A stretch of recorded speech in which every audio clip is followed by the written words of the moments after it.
বন্ধুরা দেখতে পাচ্ছেন আমি হাওড়াতে এখন দাঁড়িয়ে আছি, হাওড়া চলে এসেছি। আর এখান থেকে ট্রেন ধরবো 10:50 ট্রেন। তো বন্ধুরা আমাদের ট্রেন ঢুকে গেছে, এই যে পেছনে ট্রেন।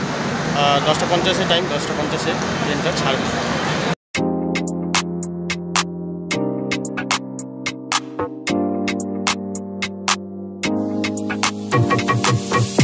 বন্ধুরা আমরা খাবার নিয়ে চলে এসেছি, এবার দেখি ট্রেনে খাবার দেয় কি না, তারপর আমি আপনাদেরকে লাইভ জানাবো খাবার দিচ্ছে কি দিচ্ছে না।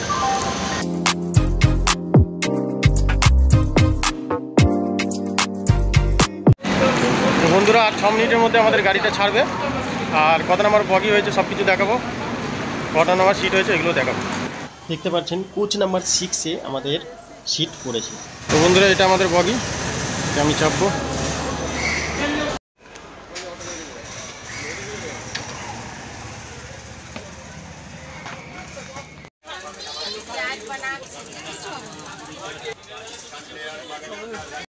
তো বন্ধুরা আমাদের ট্রেন এখন হাওড়া থেকে ছেড়ে দিয়েছে।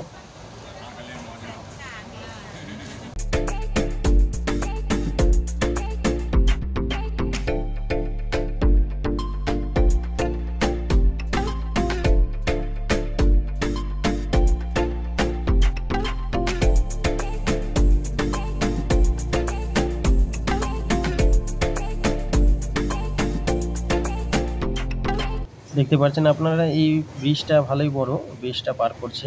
দেখুন ট্রেনে খাবার দেওয়া হচ্ছে নাকি জানার জন্য ভিডিওটাকে দেখতে থাকুন।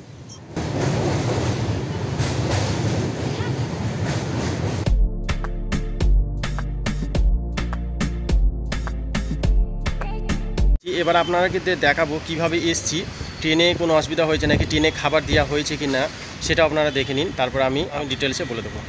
তো বন্ধুরা আমি এখন ট্রেনেই আছি, আর আপনারা দেখতে পাচ্ছেন এখানে লাইভ আপনাকে জানানোর চেষ্টা করব যে ট্রেনে খাবার দেওয়া হচ্ছে না। আমরা বাড়ি থেকে ট্রেনে খাবার নিয়ে এসেছি, সেই খাবারটা আমি এখন খাবো, কারণ ট্রেনে খাবার দেওয়া হচ্ছে না, এটা একদম 100% সত্য। আমি মাংস ভাত নিয়ে এসেছি, আপনারা দেখতে পাচ্ছেন, আর এটা আমরা এখন খেয়ে নেব দুপুরের খাবার।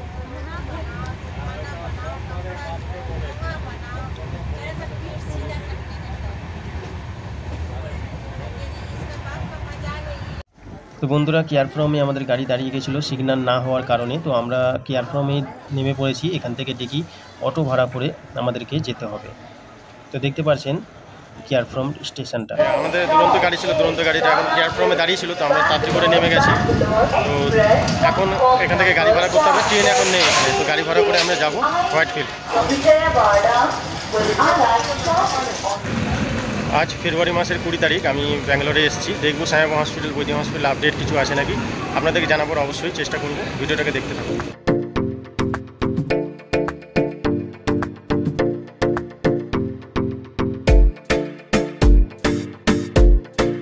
তো দেখতে পাচ্ছেন বন্ধুরা এখানে অনেকগুলো অটো আপনারা পেয়ে যাবেন। আমরা অটো ভাড়া করে নিয়েছি 300 টাকা ভাড়া, 3 জন আমরা বসেছি, টিকিট ফিকিট সব রাখতে পারবেন। তো আমরা যাচ্ছি এখান থেকে ডাইরেক্ট হোয়াইটফিল্ড।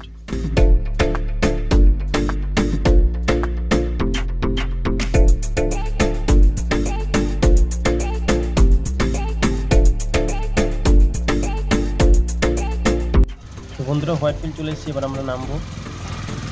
তো দেখতে পাচ্ছেন হোয়াইটফিল্ড প্লেসটা, আর বৃষ্টি পড়ছে এখানে, আমাদের এখানে এখন ঠান্ডা, এখানে বৃষ্টি পড়ছে।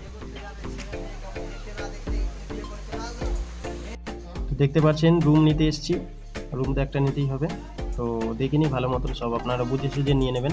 300, 400, তারপর রুম আপনারা দেখতে হবে, বেড কটা, সবগুলো আপনাকে দেখানোর চেষ্টা করছি।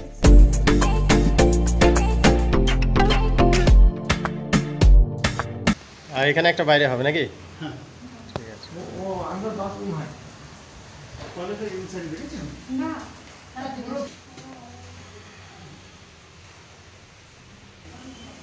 400 টাকা রুম ভাড়া পড়েছে, আরও দেখছি অন্য জায়গায় কত রুম ভাড়া পড়ছে। 400, 350 এসছে, আরও কম হলে কম করে দেবো। তো বন্ধুরা আমরা রুম ভাড়া নিয়ে নিয়েছি, 4 তলায় নিয়েছি, কারণ 4 তলায় একটু রুম ভাড়াটা কম, একটু প্রাইসটা কম, তাই আমরা 4 তলায় নিয়েছি। আর একটা রুমে আমরা থাকবো, 5 জন আছি আমরা, তো 400 টাকা মোটামুটি বলা হয়েছে। রুমটা ভালোই আছে, দেখানোর চেষ্টা করব। আর দেখতে পাচ্ছেন এখানে এখন করোনা ভাইরাসের জন্য অনেকেই আসেনি রুমে, তো এখানে দেখতে পাচ্ছেন আমি দেখানোর চেষ্টা করব। সব রুমগুলো তালা মারা, আমরা 4 তলায় শুধুমাত্র একাই আছি আমরা একজনের। এটা 4 তলা, এই দেখুন তালা মারা, এটাও তালা মারা, তারপর এটাও তালা মারা, এটা আমাদের রুম। তো দেখতে পাচ্ছেন এই রুমটাও আগের মতনই সেম, আমি দেখানোর চেষ্টা করব। এই দেখুন, এখানে একটা নল পেয়ে যাবেন, এখানে আপনি মুখ ফুক ইউজ করতে পারেন, মুখ ফুক ধুতে পারবেন। এখানে একটা নল পেয়ে যাবেন থালা বাসন ধোয়ার। আর আগের মতনই পুরো সেম, এখানে একটা বেড আছে আর একটা এখানে ভেতরে ঘর আছে, আমি দেখানোর চেষ্টা করব। দেখুন এখানে এই দুটো বেড ঘরে 400 টাকা ভাড়া।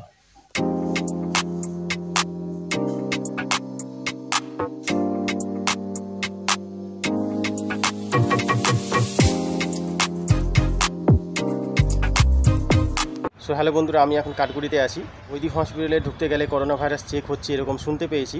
তো এই সব নিয়ে আলোচনা করব এবং আপডেট খবর আপনাদেরকে জানানোর চেষ্টা করব। কাঠগুড়িতে এখন কতগুলো লোক আছে, আর বৈদিক হসপিটালে এখন ভিড় হচ্ছে কি হচ্ছে না, সাইবাবা হসপিটালের কী অবস্থা, সব কিছু নিয়ে আজকে আলোচনা করব। তো ভিডিওটাকে শুরু থেকে লাস্ট পর্যন্ত অবশ্যই দেখি। এখানে যখন আসছিলাম তখন কিছু কিছু শুনতে পেয়েছিলাম যে বৈদিক হসপিটালে ঢোকার আগে নাকি করোনা ভাইরাস চেক হয়, মানে করোনা ভাইরাস আপনার ট্রিটমেন্ট মানে চেক করবে যে আপনার করোনা হয়েছে নাকি, তারপরেই আপনাকে হসপিটালে ঢুকতে দেবে। তো এমন গুজব খবর না সত্য, এইগুলো জানার জন্য আমি বৈদিক হসপিটালে, কাঠগুড়িতেও সেরকম কোনো ভিড় নেই, আগের মতো ভিড় নেই, অনেক কিছু বন্ধ। তো বন্ধুরা, যখন সাইবাবা হসপিটালে যাচ্ছিলাম, সাইবাবা হসপিটালে কিন্তু অতটা ভিড় নেই, আমি বাস থেকেই দেখেছি। আপাতত এখনও সাইবাবা হসপিটালে আপডেট খবর দিইনি, আপডেট খবর খুব তাড়াতাড়ি আমি দেবো। আর সাইবাবা হসপিটালে আগের থেকে অনেক অনেক অনেক ভিড় কম, একদমই নেই বললেই চলে, খুব কম। তো এখন যদি আপনারা আসেন, ট্রিটমেন্ট অলরেডি শুরু হয়েছে, ট্রিটমেন্ট হচ্ছে, আপনি যদি অলরেডি এখন আসেন তাহলে আপনার চিকিৎসা খুব তাড়াতাড়ি হওয়ার সম্ভাবনা আছে, কারণ লোকজন এখন কম। বাট যদি হাওড়া থেকে আসতে চান, হাওড়া থেকে দুরন্ত এক্সপ্রেস বা যে কোনো একটা গাড়ি ধরে যদি আপনি ব্যাঙ্গালোর আসতে চান, তাহলে এখানে বলে দিই 3টে মাত্র ট্রেন চলাচল করছে। তো 3টে ট্রেনে মানে মানুষ ট্রেনের টিকিট বুকিং করতে পারছে না, ট্রেনের টিকিট পাচ্ছেন না, সেই হিসেবে আসতেও পারছেন না। তো এরকম পরিস্থিতি যদি আপনারও হয়ে থাকে, তাহলে আপনি একটা কাজ করতে পারেন, আপনি প্লেন ধরে আসতে পারেন। প্লেনে আপনার 2.5 থেকে 3 ঘন্টা টাইম লাগবে, আপনি চলে আসতে পারেন, প্লেনের টিকিট আপনি পেয়ে যাবেন। কিছুদিন মধ্যে আপডেট হসপিটালের ব্যাপারে আর একটা হসপিটালের ব্যাপারে ইনফরমেশান আপনাদেরকে দেবো, যে হসপিটালের নাম এসটি জন। সেই হসপিটালের পুরো তথ্য আপনাদেরকে জানানোর চেষ্টা করব। চ্যানেলটিকে অবশ্যই সাবস্ক্রাইব করবেন যারা নতুন দেখছেন আমার চ্যানেলটিকে। আর এখানে অনেকজনের সাথে আমার দেখা হয়েছিল, বাট আমি তো চিনতে পারিনি। যারা চিনতে পেরেছে, যেমন উত্তম, আরও অনেকজনা ছিল, তারা হ্যালো হাই করেছে, বাট আমি তো চিনতে পারিনি, সেই কারণে আমি তাদের অ্যান্সারও দিতে পারিনি, কিছু মনে করবেন না আপনারা। বন্ধুরা, আজকের ভিডিওটা এটুকুই। ভিডিওটাকে বেশি বেশি করে শেয়ার করবেন, যাতে সবাই জানতে পারে আর সবাই এখানে এসে ট্রিটমেন্ট নিতে পারে। আবার দেখা যাক নতুন ভিডিওতে। ভালো থাকুন, ভালো রাখবেন, নমস্কার।